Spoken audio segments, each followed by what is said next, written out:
Hello friends, आज हम पढ़ेंगे प्रेजेंट परफेक्ट कंटीन्यूअस टेंस के बारे में।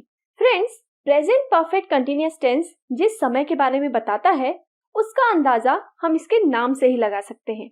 जैसे हमने कहा प्रेजेंट परफेक्ट कंटीन्यूअस, यानी कि कंटीन्यूअस वर्ड आ रहा है तो कंटिन्यूटी तो उसमें होगी ही। फिर प्रेजेंट परफेक्ट भी है, और प्रेजेंट परफेक्ट के बारे में हम पढ़ चुके हैं कि यह पास्ट से प्रेजेंट को जोड़ता है, यानी कि पास्ट से कंटिन्यूटी लेकर प्रेजेंट तक जब कंटिन्यूटी हो किसी काम में, किसी घटना में, तब आप ऐसे घटना या ऐसे कामों को प्रेजेंट परफेक्ट कंटिन्यूअस टेंस में कहेंगे। ओके, फॉर एग्जांपल, यदि मैं आपसे अभी कहूं कि मैं आपको पढ़ा रही हूं तो ये तो प्रेजेंट कंटिन्यूअस हुआ सिंपली। ओके, बट अब मैं आपसे कहूं कि मैं पिछले 15 सालों से पढ़ा रही हूं तो ये जो बात मैंने कही ये प्रेजेंट परफेक्ट कंटिन्यूअस टेंस की है। ओके, क्योंकि पढ़ाने का काम जो चल रहा है वो पास्ट से लेकर अब तक चल रहा है, प्रेजेंट में भी चल रहा है, राइट। इस वाक्य को कि मैं पिछले 15 सालों से पढ़ा रही हूँ, इसे इंग्लिश में कैसे कहूंगी? मैं कहूंगी I have been teaching for last 15 years. Okay, चलिए एक और उदाहरण देखते हैं। मान लीजिए आप वर्किंग है और आपके ऑफिस में किसी ने नया ज्वाइन किया है। ओके, न्यू अपॉइंटमेंट है, तो जब उनका इंट्रो चलता है या जब आप उनसे मुलाकात करते हैं तो हम अपना नाम, अपनी पोस्ट और ये भी बताते हैं कि हम उस जगह पर कब से काम कर रहे हैं। ठीक है, तो मान लीजिए आप वहां पर 10 सालों से काम कर रहे हैं, तो आप क्या कहेंगे? आप कहेंगे I have been working here for 10 years. Okay, so ये दोनों सिचुएशन जो अभी हमने बात की ये प्रेजेंट परफेक्ट कंटीन्यूअस टेंस की है। और हमने सेंटेंस कैसे बनाए? स्ट्रक्चर यूज करके। तो चलिए स्ट्रक्चर देख लेते हैं। स्ट्रक्चर में सबसे पहले है सब्जेक्ट, ओके, देन हैज या have according to our subject. इसके बाद बीइंग, बी जो हमारा वर्ब है उसका पास्ट पार्टिसिपल फॉर्म बीन यहाँ लिखा हुआ है। ये क्यों लिखा हुआ है इस पर हम आगे बात करेंगे। फिर देखिए कंटिन्यूअस है इसलिए ING form of the verb भी। अब यहाँ पर आपको एक चीज अलग दिख रही होगी कि इस स्ट्रक्चर में यहाँ पर दो ऑक्सिलरी वर्ब लिखे हुए हैं। हैज बीन यूज होता है या फिर हैव बीन यूज होता है। ऐसा इसलिए क्योंकि हमने पास्ट परफेक्ट में पढ़ा है कि हैज या हैव के साथ वर्ब का पास्ट पार्टिसिपल फॉर्म यूज होता है, और यहाँ पर कंटिन्यूटी की भी बात हो रही है तो वर्ब का आईएनजी फॉर्म भी चाहिए। इसलिए यहाँ पर बी जो एक वर्ब है उसका पास्ट पार्टिसिपल फॉर्म हम हैज और हैव के साथ यूज करते हैं, और फिर जो मेन वर्ब होता है उसका हम आईएनजी फॉर्म लगाकर यूज करते हैं। इसलिए इसका स्ट्रक्चर इस प्रकार से है। ओके, सो आपको स्ट्रक्चर क्लियर हो गया। अब हैज और हैव का जो रूल है वो जैसा हमने पहले भी पढ़ रखा है। हैज कब यूज करेंगे? ही, शी, इट और थर्ड पर्सन सिंगुलर नंबर के साथ, जब भी किसी सिंगुलर पर्सन के नाम की, जगह की या वस्तु की बात हो। और बाकी सभी के साथ आप क्या यूज करेंगे? हैव यूज करेंगे। ओके, चलिए तो और भी एग्जांपल्स देखते हैं हम। देखिए नेक्स्ट एग्जांपल हमारा है it has been raining for 3 days। 3 दिनों से बारिश हो रही है। काम कब शुरू हुआ है? पिछले 3 दिन से वो काम चल रहा है, यानी कि ये जो बारिश हो रही है अभी वो कब से हो रही है? पिछले 3 दिनों से हो रही है, यानी पास्ट में शुरू हुई है और अभी तक हो रही है। नेक्स्ट देखते हैं they have been talking for last an hour. पिछले 1 घंटे से वे बात कर रहे हैं। तो फिर से क्योंकि पास्ट का टाइम से काम शुरू हुआ है, चल रहा है, और अभी भी वो बात करने का काम चल रहा है, तो इसीलिए हम क्या कहेंगे? They have been talking for last an hour, यानी प्रेजेंट परफेक्ट कंटीन्यूअस टेंस में कहेंगे। और देखिए प्लूरल के साथ क्या लगा हुआ है? Have been. Okay, next one she has been staying in Delhi since 2008। वह 2008 से दिल्ली में रह रही है, तो शी के साथ हैज बीन लगा हुआ है। ओके, एक बात और यहाँ पर देखिए कि यहाँ पर अब तक हमने जितने भी एग्जाम्पल देखे उसमें जब हम टाइम एक्सप्रेशन की बात कर रहे थे तो हमने फॉर यूज किया था। ओके, बट यहाँ पर आपको दिख रहा है सिंस। तो चलिए इसके रूल की भी बात कर ले कि सिंस और फॉर आपको कैसे यूज करना है। फ्रेंड्स, बहुत इजी है।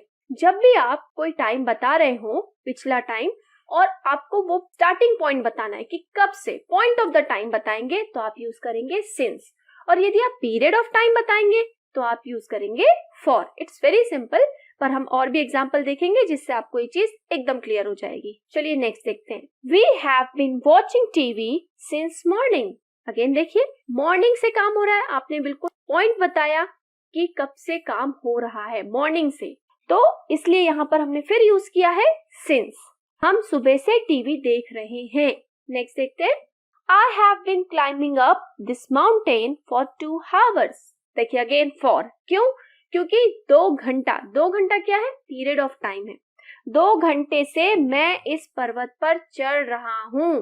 तो आप काम जो है वो अगेन पास से शुरू किया हुआ है, चल रहा है, अभी भी आप उसमें चढ़ रहे हैं पर्वत पे।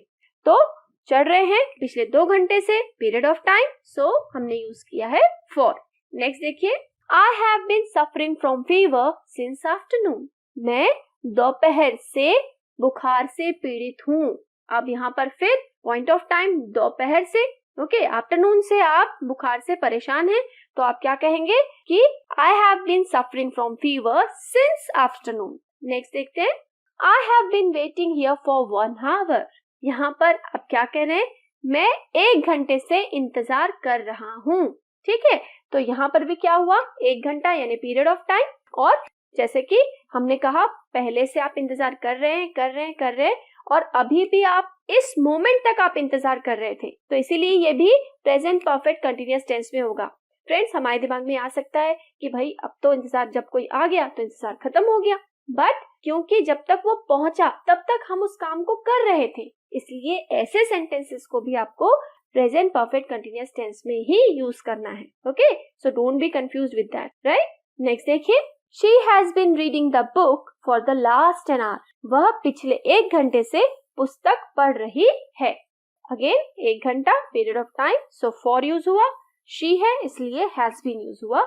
और प्रेजेंट परफेक्ट कंटिन्यूअस क्यों है ये? क्योंकि पिछले 1 घंटे से यानी पास्ट से काम चल रहा है और अब तक चल रहा है। Next. He has been teaching same subject since last week. वह पिछले हफ्ते से सेम सब्जेक्ट पढ़ा रहा है। तो यहाँ पर देखिए पॉइंट ऑफ टाइम है, last weak point of time, last month point of time. हम 2 AM 3 AM ऐसा कहें तो भी वो पॉइंट ऑफ टाइम है। मंडे से, ट्यूसडे से, तब भी ये पॉइंट ऑफ टाइम है। तो इस तरीके के सभी चीजों को आपको सिंस के साथ लगाना है। नेक्स्ट देख लीजिए। He has been repairing the fan since morning. वह सुबह से पंखा ठीक कर रहा है या रिपेयर कर रहा है। Since क्यों? क्योंकि मॉर्निंग से, पॉइंट ऑफ द टाइम से काम हो रहा है, राइट? नेक्स्ट देखिए। They have been working on this project for more than 1 year. वे इस प्रोजेक्ट पर 1 साल से ज्यादा से काम कर रहे हैं। ओके, तो यहाँ पर भी काम पास से चल रहा है और अभी भी चल रहा है, और आपने बताया कि 1 साल से ज्यादा से ये प्रोजेक्ट पे काम चल रहा है उनके द्वारा। सो ऐसी स्थिति भी प्रेजेंट परफेक्ट कंटिन्यूअस टेंस में ही कही जाएगी। नेक्स्ट देखिए। They have been travelling since yesterday. वे कल से यात्रा कर रहे हैं। कल से पॉइंट ऑफ द टाइम, इसलिए सिंस लगा हुआ है, और प्रेजेंट परफेक्ट कंटिन्यूअस टेंस में कहा जाएगा क्योंकि कल से काम चल रहा है और अब तक वे ट्रैवल कर ही रहे हैं। Next. The meeting has been going on since morning. Meeting सुबह से चल रही है। ओके, नेक्स्ट देखिए। I have been writing this assignment for 3 hours. मैं 3 घंटे से यह असाइनमेंट लिख रहा हूँ। तो पीरियड ऑफ टाइम 3 घंटे का है, इसलिए फॉर लगा है, और पिछले 3 घंटे से वो काम चल रहा है और अभी भी चल रहा है। She has been standing at outside of the class for 1 hour. वह कक्षा के बाहर 1 घंटे से खड़ी है। तो यहाँ पर भी पीरियड ऑफ टाइम है, सो फॉर यूज हुआ। 1 घंटे से खड़ी है मतलब पिछले 1 घंटे से वो खड़े रहने का काम कर रही है और अभी भी वो खड़ी ही है। Next. She has been learning guitar for 6 month. वह 6 महीने से गिटार सीख रही है। Okay, next. We have been waiting for the train for 2 hours. हम 2 घंटे से ट्रेन का इंतजार कर रहे हैं। Next one. I have been standing in a queue for 1 hour. मैं 1 घंटे से लाइन में खड़ा हूँ, क्यू में खड़ा हूँ। ओके, सभी चीजें आपको अब तक क्लियर हो गई होंगी। फॉर क्यों लगा है? क्योंकि 1 hour time period of time है।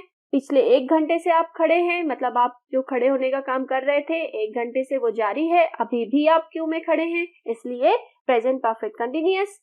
सो फ्रेंड्स, हमने ये देखा कि प्रेजेंट परफेक्ट कंटिन्यूअस टेंस जो है वो कैसे फ्रेम होता है, उसके सेंटेंसेस को आपको किस तरीके से बनाना है और सिंस और फॉर को कैसे यूज करना है, राइट? तो चलिए अब टाइम है प्रैक्टिस का। Okay, so let's go. देखिए यहाँ पर जो आपको हिंट दिया हुआ है, यहाँ पर सबसे पहले लिखा है सिंस या फॉर आपको लगाना है। आपके पास सब्जेक्ट है, आपके पास वर्ब है और टाइम भी आपको बता दिया गया है। यहाँ पर देखिए टाइम जो है वो एग्जैक्ट टाइम आपको दिया हुआ है, पॉइंट ऑफ द टाइम आपके पास है, तो आपको क्या यूज करना पड़ेगा? ओके, दिमाग में आ गया ना? चलिए अब सेंटेंस फ्रेम करिए। सबसे पहले फर्स्ट पर्सन आई दिया हुआ है, तो आई के साथ क्या लगेगा? Yes, have been. Then ING form of the verb, तो वर्ब यहाँ पर है, सो आप क्या लिखेंगे?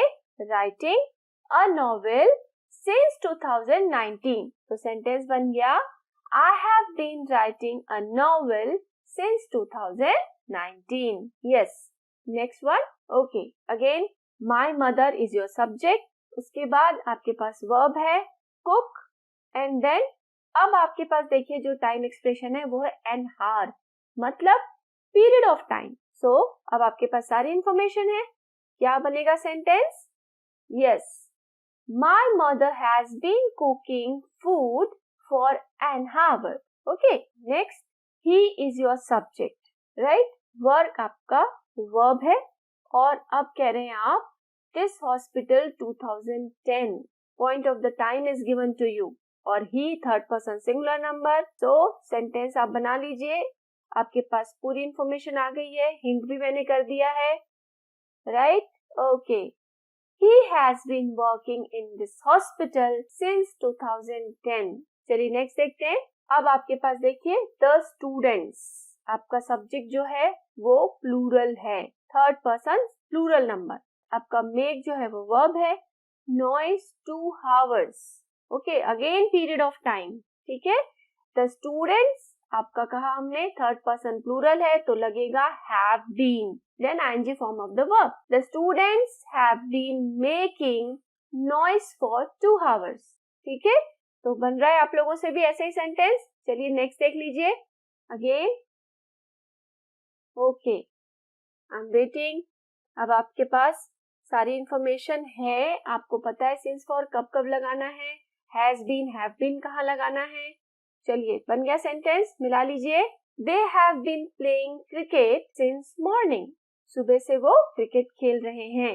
Next, she is your subject, teach is your verb, English 2008। देखिए पॉइंट ऑफ द टाइम 2008 से जो है उसने पढ़ाना शुरू किया है, वो आपको बताना है। तो फिर कैसे बनेगा सेंटेंस?